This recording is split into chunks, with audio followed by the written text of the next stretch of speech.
हाँ, तो नमस्कार जी, कैसे हैं आप लोग? उम्मीद करते हैं अच्छे होइएगा और अच्छे ढंग से एग्ज़ाम का प्रिपरेशन भी करते होइएगा। तो आज की इस वीडियो में मैं क्लास 10th वाले स्टूडेंट्स के लिए फिजिक्स से कुछ वीवीआई ऑब्जेक्टिव प्रश्न लेकर आया हूँ, जो आपके लिए मोस्ट इंपोर्टेंट क्वेश्चन है। तो वीडियो को आप कंसंट्रेट होकर पूरा देख लीजिए। अगर वीडियो अच्छा लगा तो वीडियो को एक लाइक करिएगा और साथ में चैनल को सब्सक्राइब भी कर लीजिएगा।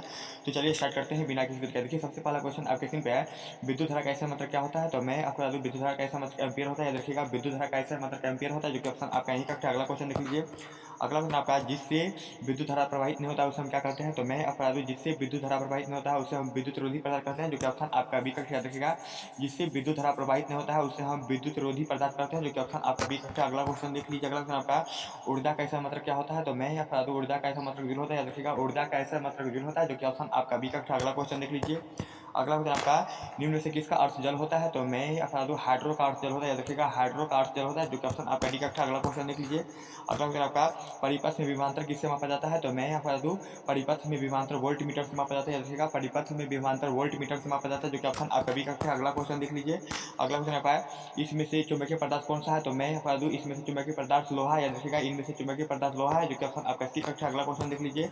अगला क्वेश्चन आपका, इलेक्ट्रॉन पर आवेश कितना होता है? तो मैं आपको बता दूं, इलेक्ट्रॉन पर आवेश 1.6 में 10 to the power minus 19 coulomb होता है, जो कि ऑप्शन आपका यही कक्षा। याद रखिएगा। अगला क्वेश्चन देख लीजिए। अगला क्वेश्चन आपका, मानव नेत्र में कौन सा लेंस पाया जाता है? तो मैं आपको बता दूं, मानव नेत्र में उत्तल लेंस पाया जाता है, जो कि ऑप्शन आपका यही कक्षा। याद रखिएगा, मानव नेत्र में उत्तल लेंस होता है, जो कि ऑप्शन आपका एक कक्षा। अगला क्वेश्चन देख लीजिए। अगला क्वेश्चन आपका, तारे को टिमटिमाते हैं? तो मैं आपको बता दूं, तारे वायुमंडलीय अपवर्तन के कारण टिमटिमाते हैं, जो कि ऑप्शन आपका यही कक्षा। अगला क्वेश्चन देख लीजिए। अगला क्वेश्चन आपका, किसका उष्मीय मान सबसे ज्यादा होता है? तो मैं बता दूं, सबसे उष्मीय मान ज्यादा एलपीजी गैस का होता है, जो कि ऑप्शन आपका सी कक्षा। याद रखिएगा, एलपीजी गैस का उष्मीय मान सबसे अधिक होता है, जो कि ऑप्शन आपका सी कक्षा। अगला क्वेश्चन देख लीजिए। अगला क्वेश्चन आपका, वायुमंडल में किस रंग का परिकीर्णन अधिक होता है? तो मैं बता दूं, वायुमंडल में सबसे अधिक परिकीर्णन नीला रंग का होता है, जो कि ऑप्शन आपका एक कक्षा। याद रखिएगा, वायुमंडल में किस रंग का परिकीर्णन सबसे अधिक होता है? तो नीला का, जो कि ऑप्शन आपका एक कक्षा। अगला क्वेश्चन देख लीजिए। अगला क्वेश्चन आपका, निम्न में से किसमें धन चिन्ह प्लस या ऋण चिन्ह माइनस आवेश नहीं होता है? तो कुंडली में नहीं होता, जो कि ऑप्शन आपका सी कक्षा। याद रखिएगा, निम्न में से किसी में धन चिन्ह प्लस या ऋण चिन्ह माइनस आवेश नहीं होता है, तो कुंडली में, जो कि ऑप्शन आपका सी कक्षा। अगला क्वेश्चन देख लीजिए। अगला क्वेश्चन आपका, प्रकाश के अपवर्तन के कितने नियम है? तो मैं बता दूं, प्रकाश के अपवर्तन के दो नियम होते हैं, जो कि ऑप्शन आपका बी कक्षा है। और प्रकाश परावर्तन के कितने नियम होते हैं? तो प्रकाश परावर्तन के भी दो ही नियम होते हैं। याद रखिएगा। अगला क्वेश्चन देख लीजिए। अगला क्वेश्चन आपका, नेत्रदान में नेत्र का कौन सा भाग दान में दिया जाता है? तो मैं बता दूं, नेत्रदान में नेत्र का कॉर्निया भाग दान में दिया जाता है, जो कि ऑप्शन आपका डी कक्षा। याद रखिएगा, नेत्रदान में नेत्र का कॉर्निया भाग को दान में दिया जाता है, जो कि ऑप्शन आपका डी कक्षा। अगला क्वेश्चन देख लीजिए। अगला क्वेश्चन आपका, इंद्रधनुष में सबसे बाहर कौन सा रंग दिखाई देता है? तो मैं यहाँ बता दूं, इंद्रधनुष में सबसे बाहर लाल रंग दिखाई देता है, जो कि ऑप्शन आपका यही कक्षा। याद रखिएगा। अगला क्वेश्चन देख लीजिए। अगला क्वेश्चन आपका, एक प्रिज्म कितने सतहों से घिरा होता है? तो मैं बता दूं, एक प्रिज्म 5 सतहों से घिरा होता है, जो कि ऑप्शन आपका यही कक्षा। याद रखिएगा, एक प्रिज्म 5 सतहों से घिरा होता है, जो कि ऑप्शन आपका एक कक्षा। अगला क्वेश्चन देख लीजिए। अगला क्वेश्चन आपका, विद्युत धारा उत्पन्न करने की युक्ति को क्या कहते हैं? तो मैं यहाँ बता दूं, विद्युत धारा उत्पन्न करने की युक्ति को जनित्र कहा गया है, जो कि ऑप्शन आपका सी कक्षा। याद रखिएगा, विद्युत धारा उत्पन्न करने की युक्ति को जनित्र कहते हैं, जो कि ऑप्शन आपका सी कक्षा है। अगला क्वेश्चन देख लीजिए। अगला क्वेश्चन आपका, चंद्रमा पर खड़े व्यक्ति का आकाश कैसा दिखाई देता है? तो मैं बता दूं, चंद्रमा पर खड़े व्यक्ति को आकाश काला दिखाई देता है, जो कि ऑप्शन आपका डी कक्षा। याद रखिएगा, चंद्रमा पर खड़े व्यक्ति को आकाश काला दिखाई देता है, जो कि ऑप्शन आपका डी कक्षा। अगला क्वेश्चन देख लीजिए। अगला क्वेश्चन आपका, आकाश का रंग नीला क्यों दिखाई देता है? तो मैं बता दूं, आकाश का रंग नीला प्रकाश परिकिरण के कारण दिखाई देता है, जो कि ऑप्शन आपका डी कक्षा। याद रखिएगा, आकाश का रंग नीला प्रकाश परिकिरण के कारण दिखाई देता है, जो कि ऑप्शन आपका डी कक्षा। अगला क्वेश्चन देख लीजिए। अगला क्वेश्चन आपका, प्रकाश की चाल सबसे अधिक किसमें होती है? तो मैं बता दूं, प्रकाश की चाल सबसे अधिक निर्वात में होती है, जो कि ऑप्शन आपका यही कक्षा। याद रखिएगा, प्रकाश की चाल सबसे अधिक निर्वात में होती है, जो कि ऑप्शन आपका एक कक्षा। अगला क्वेश्चन देख लीजिए। अगला क्वेश्चन आपका, पानी का अपवर्तनांक कितना होता है? तो मैं यहाँ बता दूं, पानी का अपवर्तनांक 1.33 होता है। याद रखिएगा, पानी का अपवर्तनांक 1.33 होता है, जो कि ऑप्शन आपका बी कक्षा है। और एक क्वेश्चन ऐसे भी आता है कि हीरा का अपवर्तनांक कितना होता है? तो हीरा का अपवर्तनांक 2.44 होता है। याद रखिएगा। अगला क्वेश्चन देख लीजिए। अगला क्वेश्चन आपका, विद्युत बल्ब में कौन सा गैस भरा जाता है? तो मैं बता दूं, विद्युत बल्ब में निष्क्रिय गैस भरा जाता है। याद रखिएगा, विद्युत बल्ब में निष्क्रिय गैस भरा जाता है, जो कि ऑप्शन आपका यही कक्षा। अगला क्वेश्चन देख लीजिए। अगला क्वेश्चन आपका, पानी से भरी हुई बाल्टी में रखा हुआ छड़ मुड़ा हुआ प्रतीत होता है, किसके कारण? तो ये प्रकाश अपवर्तन के कारण होता है। याद रखिएगा, पानी से भरी हुई बाल्टी में रखा हुआ छड़ मुड़ा हुआ प्रतीत किसके कारण होता है? ये प्रकाश अपवर्तन के कारण होता है, जो कि ऑप्शन आपका यही कक्षा। अगला क्वेश्चन देख लीजिए। अगला क्वेश्चन आपका, लेंस की क्षमता कैसा मतलब क्या होता है? तो मैं बता दूं, लेंस की क्षमता कैसा मतलब डायरेक्टर होता है, जिसे हम डी से सूचित करते हैं। याद रखिएगा। अगला क्वेश्चन देख लीजिए।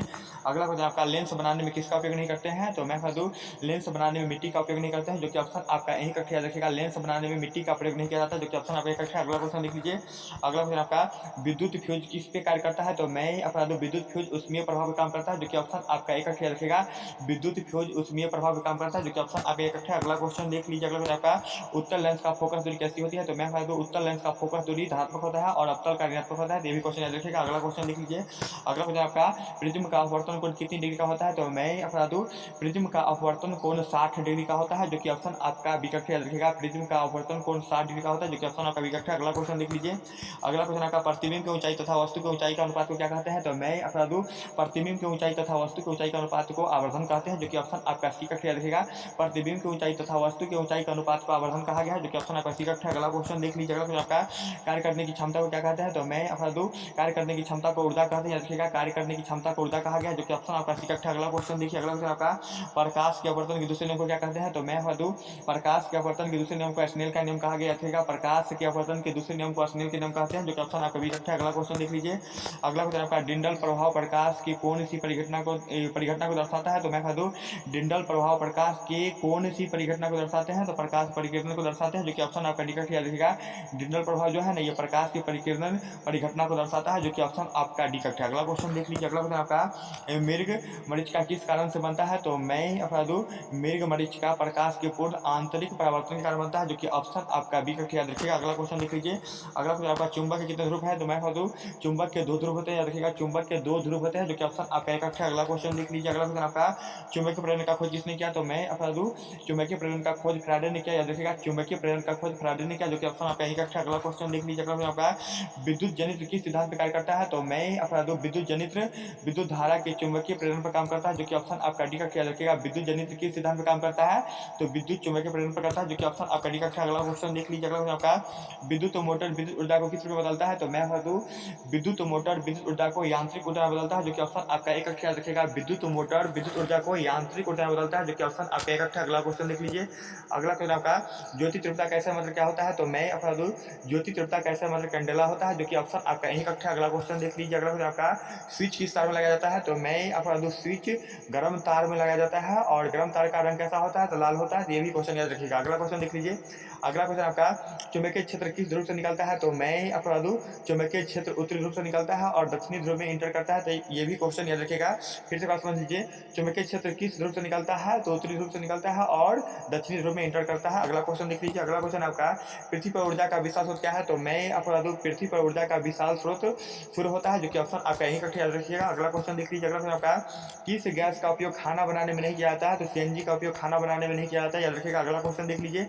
अगला क्वेश्चन आपका वह कौन सी धारा है जिसका मान बदलते रहता है? तो प्रत्यावर्ती धारा का मान बदलते रहता है, याद रखिएगा। और दिस धारा का मान नहीं बदलता है, तो ये भी क्वेश्चन याद रखिएगा। अगला क्वेश्चन देख लीजिए। अगला क्वेश्चन आपका 44 क्वेश्चन है प्राकृतिक गैस एक गंधहीन गैस है, इसमें गंध के लिए कौन सा मिला जाता है? तो मैं आपको बता दूं प्राकृतिक गैस एक गंधहीन गैस है, इसमें गंध के लिए मिथाइल मर्कैप्टन गैस को मिला जाता है, जो कि ऑप्शन आपका बी कट है। अगला क्वेश्चन देख लीजिए। अगला क्वेश्चन आपका पवनों का देश किसे कहते हैं? तो डेनमार्क को कहते हैं, याद रखिएगा। पवनों का देश डेनमार्क को कहा गया है, जो कि ऑप्शन आपका सी कट है। अगला क्वेश्चन देख लीजिए। अगला क्वेश्चन आपका सोलर कुकर का उपयोग हम किस दिन नहीं कर सकते हैं? तो बादलों के दिन, याद रखिएगा। सोलर कुकर का उपयोग हम लोग बादलों के दिन नहीं कर सकते, जो कि ऑप्शन आपका बी कट है। अगला क्वेश्चन देख लीजिए। अगला क्वेश्चन आपका कौन बिना ज्वाला के जलता है? तो कोयला जो है ये बिना ज्वाला के जलता है, जो कि ऑप्शन आपका एक है। अगला क्वेश्चन देख लीजिए। अगला क्वेश्चन आपका ग्लोबल वार्मिंग के लिए कौन सा गैस उत्तरदायी है? ये कार्बन डाइऑक्साइड, रखिएगा।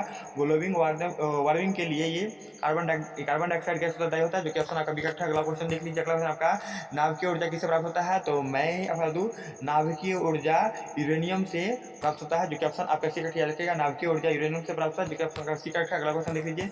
अगला क्वेश्चन आपका निम्न से कौन विद्युत का संचालक है? तो ये ग्रेफाइट जो देख रहे हैं ये आपका विद्युत का संचालक है। उम्मीद करते हैं ये वीडियो आपको समझ में आया होगा, तो वीडियो को एक लाइक करिए और साथ में चैनल को सब्सक्राइब कर लीजिएगा। ओके, तब तक के लिए बाय, मिलते हैं नेक्स्ट वीडियो में।